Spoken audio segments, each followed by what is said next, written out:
Steel cable snapped tight as the tow truck yanked my pickup toward the street tires skidding on gravel. An HOA compliance officer stood in my driveway filming, smiling like this was sport. Lien's recorded, she said, waving a packet stamped urgent. "You're out by Friday." I stepped between the hook and my truck, and a deputy's hand hovered near his holster. Not for her, for me. I looked past her and saw fresh survey stakes hammered into my yard. My phone buzzed ground lease agreement from a law firm I'd never met. The board president leaned in and murmured, "Good news, your rent starts today." She unlocked the community gate with a master fob and waved the tow truck through, then ordered the deputy to note resistance as if she were running a scene. The HOA president didn't introduce herself. She issued instructions, photos from every angle, measurements to the quarter-inch timestamps on the mailbox. Compliance inspection, she said, already writing. Her name was Marlene Whitaker, and she spoke like rules were oxygen. She wore a pressed blazer at 7 in the morning and carried a laminated chart of violations, sliding it across my hood while the engine heat curled the corners. Agricultural use in a residential overlay. Non-conforming fence. Unpermitted accessory structure. Each item landed with a dollar amount and a deadline, her pen ticking like a metronome. She motioned to the survey stakes in my yard and told the deputy they'd been placed per board authority, then told me not to touch them. When I asked which authority, she smiled once, then practiced, and pointed to the seal on her folder. "The association acts for the community," she said, as if that ended the conversation. One sentence explained her motive. She was protecting property values from anything that reminded buyers this land had a past. She referenced neighbors I'd never met, a standard I'd never voted on, and a lien already in process, delivered like a courtesy. As the truck idled, she leaned closer and lowered her voice. "Sign the remediation plan today," she said, tapping the page that converted fines into rent. "Otherwise, the board will escalate." She straightened, snapped her folder shut, and added almost kindly, "We already have county backing." The first letter arrived before the dew burned off the grass. Notice of violation bolded clipped to my mailbox like a warning tag. It cited the garden unauthorized cultivation and demanded removal within 7 days, or fines would accrue at $75 per day. By noon, a second notice followed for the fence line measured to the inch and deemed visually inconsistent. I hadn't finished reading before my phone chimed with a time-stamped photo taken from the road. That afternoon, Marlene's compliance officer returned with a tablet pacing the driveway and narrating measurements out loud. He flagged the well house next, snapping pictures through the open door. "Accessory structure," he said, cheerful. "Permit not on file." I asked for the file number. He was checking against. He shrugged and kept tapping. By the next morning, the fines stacked. Garden, fence, well house. Each carried a deadline, each threatened daily penalties, each referenced board authority without naming a statute. I called the management office and got a voicemail loop promising a response within 48 hours. Meanwhile, the meter ran. Neighbors slowed their cars but didn't stop. A drone hovered once briefly, then vanished. Another letter arrived by certified mail escalating the garden violation to health and safety, a phrase broad enough to swallow anything. I moved the hose trimmed, nothing touched, no stakes. When the third notice landed stapled to the first two, it added a new line at the bottom: "Failure to comply may result in lien recording." And for the first time, the pressure stopped feeling personal and started feeling procedural. The tone changed when the envelope switched to certified mail. This one wasn't from a compliance officer, it was from the board. Notice of intent printed on letterhead with a gold seal cited sections of the CC and Rs I'd never been given and scheduled a formal inspection. For Friday at 9:00 a.m., attendance mandatory, access required, failure presumed consent. Friday arrived with a clipboard procession. 2 board members I didn't recognize stood at the gate while Marlene directed the traffic like an air marshal. Photos were taken of everything: corner shadows, the underside of the fence rails. One man read from a checklist and asked me to sign acknowledging receipt. I refused. He checked a box labeled owner non-cooperation without looking up. That afternoon, an email blast went out to the neighborhood. My address was listed under Open Compliance Matters, framed as a community risk. Words like exposure, precedent insurance implications appeared in bold. Within an hour, I had 3 messages from neighbors I'd waved to for years, all asking the same careful question, is everything okay? The board followed with leverage. The management company warned my insurer about ongoing code concerns. A contractor showed up unannounced to quote required remediation. Another letter referenced emergency powers, allowing the board to act first and bill later. The numbers were no longer symbolic. They were precise, cumulative, and accelerating. When I asked for the underlying authority minutes, votes filings, I got a calendar invite instead. Hearing scheduled, 15 minutes allotted. Evidence submission closed 48 hours prior. At the bottom, a line in smaller font did the real work. Lien recording authorized upon determination. The conflict had widened. This wasn't one woman with a ruler anymore. The system had entered, and it moved on templates. The real damage showed up as a map. I found it folded inside a banker's box in the county basement, mislabeled, and forgotten a plat older than the subdivision signs outside. The boundary lines didn't match the HOA's diagrams. Not close. Streets overlapped acreage that wasn't theirs to govern, and the common areas sat where no transfer had ever been recorded. I checked the book number, then the page. The clerk hesitated when I asked for copies and said the file was under review. That night, when I pulled the original development agreement from my own records and read it without skimming, it wasn't a sale. It was a development rights lease, term-limited conditional, and tied to payments that stopped when the developer folded years ago. The fine print mattered. Bankruptcy triggered reversion. Authority snapped back to the landowner by operation of law. The HOA's power ended where that reversion began. The next morning, Marlene escalated. A new notice appeared online emergency assessment, pending framed as legal defense for title uncertainty. The number was precise and enormous, divided neatly across every household. I followed the link to the disclosure and saw a vendor I didn't recognize listed for legal services. The address matched a mailbox rental. The registered agent was Marlene. That's when the fear hit sharp and cold. This wasn't about aesthetics. It was about converting authority into cash before anyone compared documents. The inspections weren't random. They were leverage. The lien threat wasn't enforcement. It was a clock. If she could force compliance or foreclosure fast enough, the paper trail would never catch up. I sat in the quiet and let it land anger, once fully then gone. What replaced it was resolve. I wasn't fighting a rule-happy board president. I was interrupting a plan, and plans leave fingerprints. By the time the fines ticked past 6 figures, I had copies dates and a theory that explained everything the HOA needed me, out or silent, before the land itself answered the question of who actually owned it. The first authority to blink was the county clerk. When I requested certified copies of the boundary filings, she slid the folder back and said access required supervisor approval. That afternoon, my attorney confirmed the lien notice hadn't been recorded yet, but a placeholder had. Someone had preloaded the system waiting on a signature. A licensed surveyor met me at dawn boots, crunching along the fence line. He pulled original field notes and found the brass markers buried where they'd always been. The measurements were clean. The HOA's overlay wasn't just aggressive, it was wrong. He stamped his report and warned me quietly that the board couldn't lawfully place stakes on land outside its jurisdiction. Next came code enforcement. A city inspector arrived with a tablet and a script, then paused when he saw the survey pins, flagged and photographed. He made a call from the driveway, stepped away, and returned without issuing anything new. "This is civil," he said carefully, "not ours until title's clear." The bank called before lunch. The lien placeholder had triggered a review.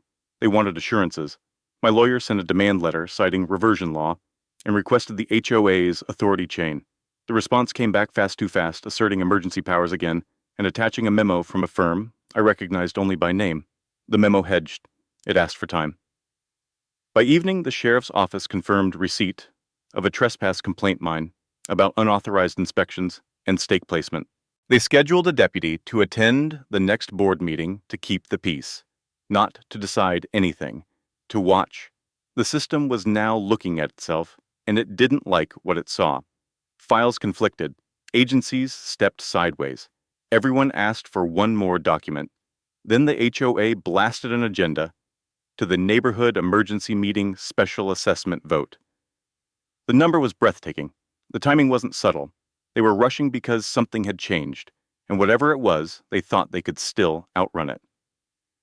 They pushed everything into one night. The emergency meeting notice hit inboxes and mailboxes, at the same time stamped mandatory, and framed as a vote to stabilize the community. The assessment was broken into clean math 5 figures per household, due in 30 days, with a warning about liens if the vote failed. The board promised, while this would make the problem go away. No attachments, no documents, just urgency. I didn't argue online. I sent packets instead. Each household received the same thin envelope, the surveyor's stamped map, the development lease clause on reversion, and a cover letter asking one question: who authorized the board to act on land it doesn't own? By sunset, my phone filled with missed calls. Neighbors I'd never spoken to left voicemails that started careful and ended shaky. Marlene responded by going public. An email blast accused me of extortion and weaponizing technicalities. It named my address again, warned of property value collapse, and urged attendants to defend the neighborhood. An hour later, a second message followed, quieter in tone, offering a confidential remediation agreement if I withdrew my materials before the vote. I declined and filed one more thing: a formal demand to inspect HOA contracts, vendor payments, and emergency authority votes. The deadline was immediate. The reply came back with a refusal and a mistake. Attached was an invoice draft for legal services routed through a company that shared Marlene's mailing address. That's when the whistleblower reached out. A board member sent screenshots of the ledger, the pre-written talking points, the plan to pass the assessment before anyone could verify title. She says, "We'll clean it up later." The message read, "Tonight is the window." By dusk, a deputy confirmed he'd attend. The surveyor packed his projector. My lawyer printed exhibits and numbered them. Outside headlights streamed toward the community center brake lights, stacking like a warning. As I locked the gate, my phone buzzed with one last message from Marlene. "You can still stop this." I looked at the boxes of the documents in my truck and drove anyway. Inside that room, the vote would happen, or the truth would. The community center hummed with voices and fluorescent light as Marlene called the meeting to order, gavel, sharp smile fixed. She didn't wait for quiet. She launched straight into the threat: legal exposure, collapsing values, liens no one wants. Slides flashed numbers without sources. When someone asked who approved the emergency powers, she talked over them and motioned for the vote packets to be handed out. I stood before she could call discussion closed. The room shifted. She tried to frame me a private dispute and warn the crowd not to be distracted. A board member read a prepared line about urgency. Another neighbor asked why the assessment invoice listed a vendor with Marlene's address. The question hung there. Marlene snapped that the item was irrelevant and moved to table questions. That's when the doors opened. A deputy stepped in and took a seat along the wall, not saying a word. The surveyor rolled a cart to the front and plugged in a projector. My attorney placed a numbered exhibit on the podium. The room went quiet enough to hear the HVAC click. Marlene glanced at the deputy, then at the clock. "We're proceeding," she said, tapping the gavel. The screen lit up with the first map. The community center buzzed under fluorescent lights as Marlene opened the meeting and went straight for control. No introductions, no preliminaries, just urgency. She warned of collapsing property values, insurance cancellations, and liens by the end of the month if the special assessment failed. Slides flicked past with big numbers and no sources. When a hand went up asking who approved the emergency powers, she talked over it and called for ballots to be distributed. I stood before she could close discussion. Murmurs rippled. Marlene pivoted fast, labeling me a private nuisance exploiting loopholes. A board member read from a script about community risk. Another homeowner asked carefully why the legal invoice listed a company with Marlene's mailing address. The room stilled. Marlene snapped that the question was out of order and raised the gavel. That's when the doors opened and a uniformed deputy walked in, took a seat along the wall, and said nothing. The surveyor rolled a cart to the front. My attorney placed a thick, numbered exhibit on the podium. Marlene glanced at the deputy, then the clock, and forced a smile. "We're proceeding," she said, bringing the gavel down. The projector warmed, and the first map filled the screen. The map sharpened into focus, and the room leaned forward without being asked. The surveyor spoke once plainly and pointed. The HOA boundary stopped short of the fence. Streets overlapped acreage labeled outside association control. He overlaid the original field notes, and the brass markers appeared perfectly aligned. No commentary, just alignment. My attorney followed by placing 3 documents under the camera. The development agreement clearly labeled lease of development rights, with the reversion clause highlighted. The bankruptcy docket number next, showing payments ceased before any land transfer completed. Then the county index, no deed conveying fee ownership to the developer ever. The silence stretched as people checked the page numbers themselves. A homeowner asked if that meant the HOA had no authority. My attorney didn't answer. He displayed the lien placeholder record, instead preloaded unsigned, dated before any hearing. Gasps. Someone said that's illegal out loud. Marlene tried to interrupt, calling it misleading, but the deputy's chair scraped back just enough to quiet her. The screen switched to finances. A ledger screenshot showed emergency assessment funds routed to a legal vendor. The vendor registration popped up beside it, same mailing address as Marlene's, same registered agent, same filing date as the first inspection. A board member whispered, "That's her company." And the whisper carried. Finally, the surveyor returned to the map and drew a single line across the room with a laser.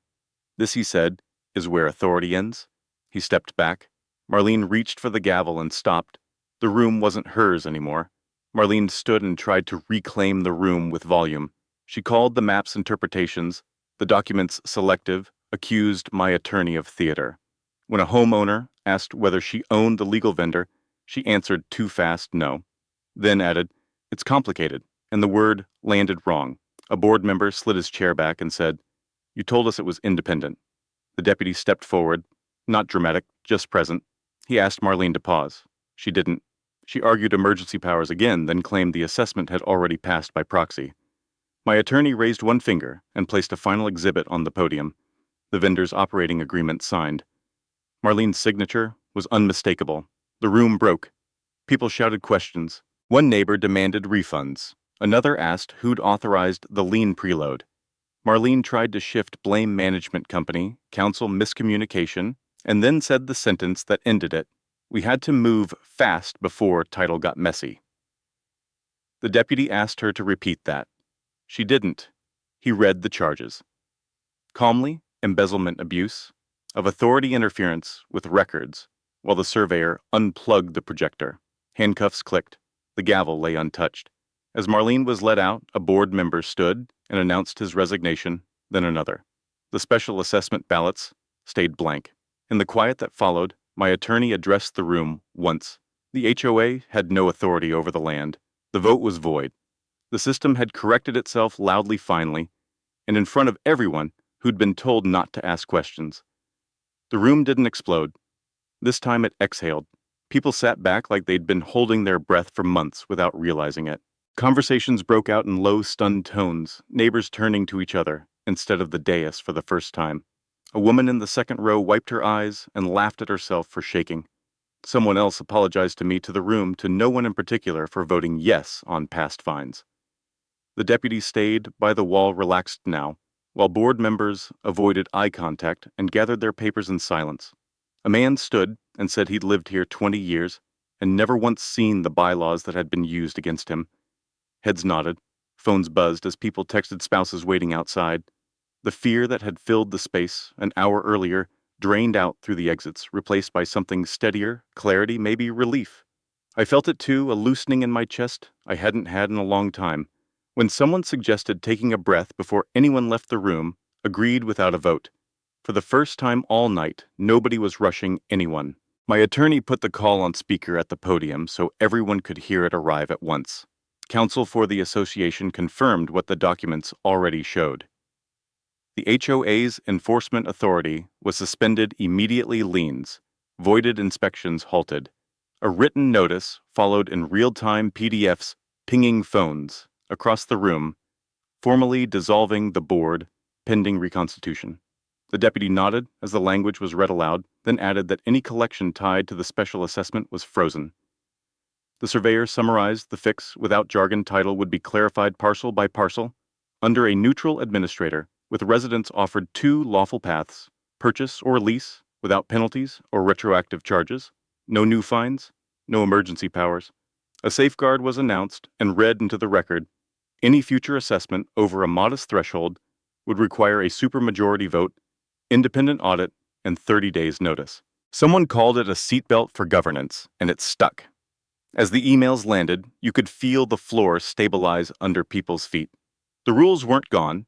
They were finally anchored to authority that actually existed. The surveyor packed up, and the projector dimmed, leaving the room softer human again. People lingered instead of bolting, trading numbers, setting up kitchen table meetings, planning next steps without fear snapping at their heels. I stepped back to the doorway and looked out at the courtyard, where a strip of grass had never quite taken too much shade, too much control. Someone asked what would happen to the garden everyone had argued about for months. I said it would stay. A pause, then a small ripple of approval. The deputy signed his log and wished us a quiet night. Chairs scraped, voices lowered, and the last board placards were stacked and left behind.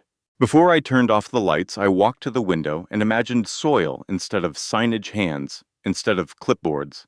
Power had come in loud and left quietly, which felt right. At the threshold, I caught my reflection in the glass, older, tired, steadier, and understood the trade that had been made. Authority without ownership had finally met its boundary. Ownership without bluster had held. I locked the door, not to keep anyone out, but to mark an ending, and carried the key with me like something returned. Looking back, the win wasn't what mattered most. What mattered was how close this could have gone the other way if I'd let anger drive. There were mornings when I wanted to shout, nights when the pressure made reckless ideas feel tempting. If I'd taken that path, the story would have ended fast and badly. It changed because I stayed inside the process, paperwork, patience. People whose job is to look at facts. Law, not heat, did the work. There's a line I learned to respect. Standing up means showing up with records dates and the humility to let neutral eyes decide. Escalation is something else. It's loud, satisfying for a moment, and usually destructive. Rage feels powerful because it's simple. Evidence feels slow because it is. But evidence lasts. It holds when voices crack and rooms turn quiet. I didn't win because I pushed harder. I won because I slowed down enough to be precise. If any of this helps, let it be in small ways. Keep the papers you think you'll never need. Glance at public filings the way you'd check the weather casually before the storm. When the pressure gets real, bring in professionals early and listen when they tell you to wait. None of that is dramatic. It's steady. It's boring. It's effective. Communities don't stay strong because someone wins. They stay strong because rules are anchored to real authority, and people are willing to check it calmly before it drifts. HOAs only become dangerous when no one looks closely, and everyone assumes someone else already has. I think about the fence that started all this, the one measured, photographed, threatened. It's still there. Not as a symbol of defiance, but as a boundary that makes sense. When boundaries are respected, gardens grow on both sides.